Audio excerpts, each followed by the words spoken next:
एक गांव में गोपी नाम का आदमी था। वो एक रेलवे स्टेशन पर काम किया करता था। सब कुछ सही चल रहा था। फिर एक दिन उसे काम से लौटने में देर हो जाती है। बाहर बारिश होने की वजह से उसे कोई रिक्शा वाला भी दिखाई नहीं मिलता। अरे ये क्या, आज तो कोई रिक्शा वाला भी नहीं है। अब क्या करूं? हाँ, एक काम करता हूँ, पटरी के किनारे किनारे चलता हूँ। फिर गोपी छाता लेकर पटरी पर चलने लगता है।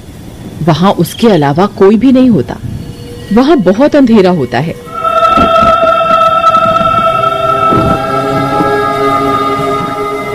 हे भगवान, यहाँ तो बहुत अंधेरा है। कहीं मैंने इस रास्ते से आकर कोई गलती तो नहीं कर दी? तभी पीछे से कोई उसका नाम पुकारता है, गोपी गोपी। अरे मर गए रे, यहाँ तो कोई भी नहीं है। फिर पीछे से मेरा नाम कौन पुकार रहा है? क्या करूं? फिर गोपी पीछे मुड़कर देखता है तो वहाँ कोई भी नहीं होता।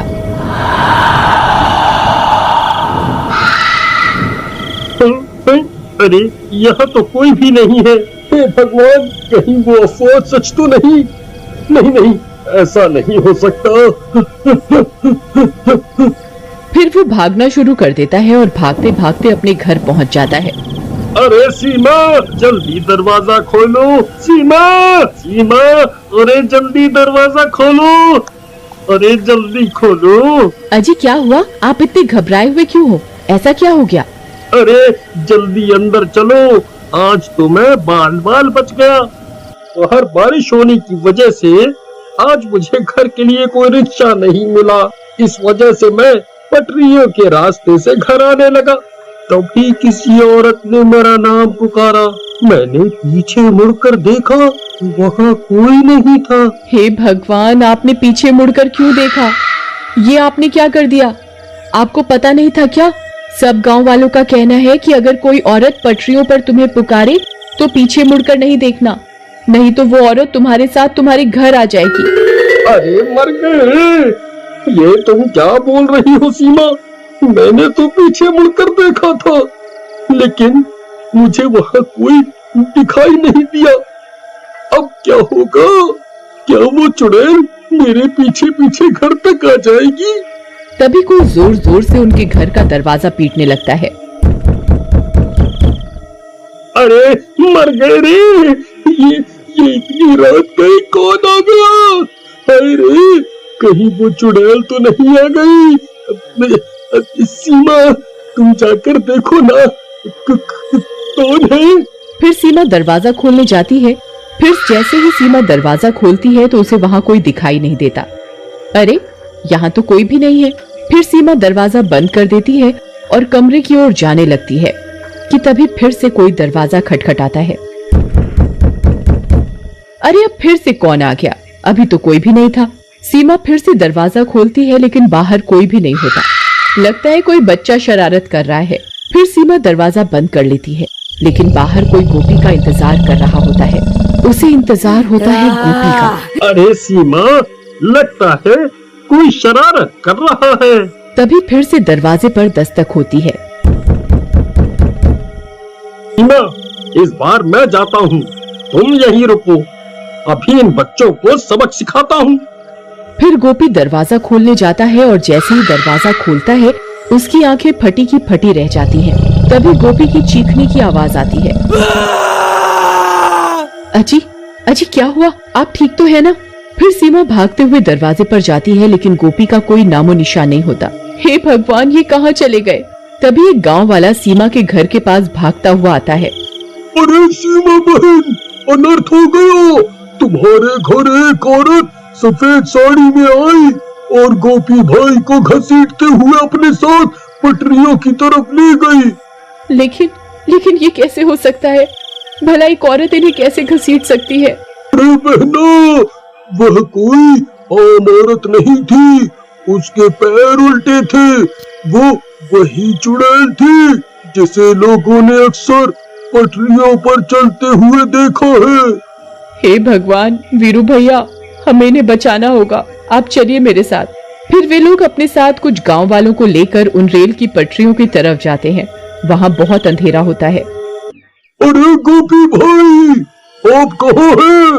गोपी भैया, क्या आप मुझे सुन सकते हैं?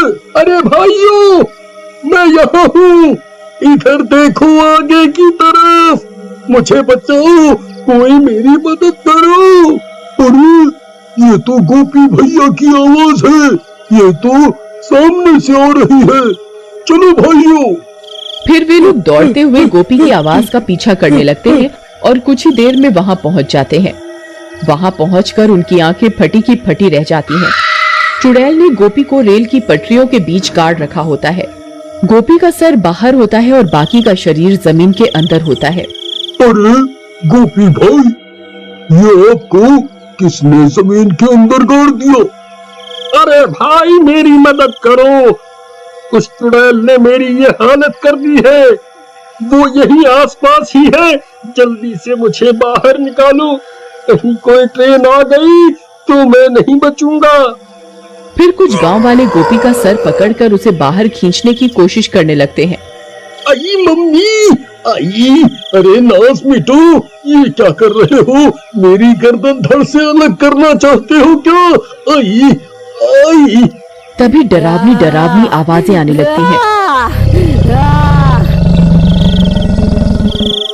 अरे भाइयों, जल्दी मुझे यहाँ से निकालो, मैं उस चुड़ैल को महसूस कर सकता हूँ, वो यहीं कहीं है, जल्दी करो। तभी वो चुड़ैल वहाँ पहुँच जाती है। चुड़ैल को अपने सामने देखकर सबकी हालत खराब हो जाती है। अरे मर गए रे, ये तो वही पटरियों पर घूमने वाली चुड़ैल है, अब क्या करें? भाइयों, मैं तो कहता हूँ जल्दी से यहाँ से निकल लेते हैं, नहीं तो ये किसी को जिंदा नहीं छोड़ेगी। अरे कमबख्त, मुझे यहाँ अकेला छोड़कर जाने की बात कर रहा है, मेरा क्या होगा? नहीं नहीं, मैं इन्हें अकेला छोड़कर कहीं नहीं जाऊंगी। तभी उन्हें ट्रेन की सायरन की आवाज आती है।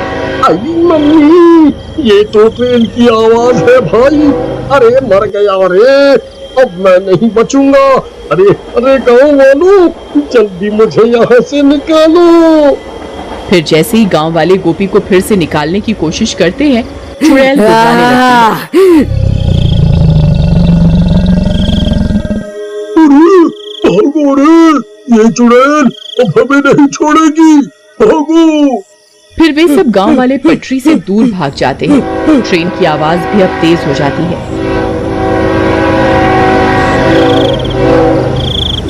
सीमा दूर से आती हुई ट्रेन को देख लेती है। अब तुझे कोई नहीं बचा सकता, मैं तुझे मारकर तेरी आत्मा पर कब्जा करके और ताकतवर बन जाऊंगी। अब कोई फायदा नहीं है सीमा, ट्रेन बहुत नजदीक आ गई है, अब मैं नहीं बचूंगा, तुम यहाँ से चली जाओ, चली जाओ। नहीं नहीं जी, मैं आपको छोड़कर कहीं नहीं जाऊंगी, अगर मरना ही है तो साथ में मरेंगे। फिर इतना बोलकर सीमा गोपी के आगे लेट जाती है। नहीं सीमा, ये तुम क्या कर रही हो? देखो देखो, ट्रेन आ रही है, तुम यहाँ से हट जाओ। ए बेवकूफ औरत, ये तू क्या कर रही है? क्यों अपनी जान देना चाहती है? तू मेरा शिकार नहीं है, सिर्फ तेरे पति ने मेरी आवाज सुनी थी और मुझे पलट कर देखा था, सिर्फ ये मेरा शिकार है। तू इसकी वजह से अपनी जान क्यों दे रही है? चुड़ैल जी, ये मेरे पति हैं, मैं इनके बिना नहीं जीना चाहती। तभी वो ट्रेन और भी नजदीक आ जाती है, लेकिन सीमा का प्यार देखकर चुड़ैल का मन बदल जाता है। उसे भी अपना गृहस्थ जीवन की याद आ जाती है। अरे भाइयों, ये देखो ट्रेन आ गई, अब ये लोगों को कोई नहीं बचा सकता। तभी वो चुड़ैल अपना हाथ उठाती है और अपनी शक्तियों से ट्रेन को रोकती है। अरे वाह वाह वाह वाह, सीमा, ट्रेन रुक गई, हम तो बच गए। तुम दोनों जा सकते हो, मैं तुम्हारी जान नहीं ले सकती। मेरा एक काम करना, यहाँ झाड़ियों में मेरी लाश पड़ी हुई है, उसका अंतिम संस्कार कर दो, इससे मुझे मुक्ति मिल जाएगी।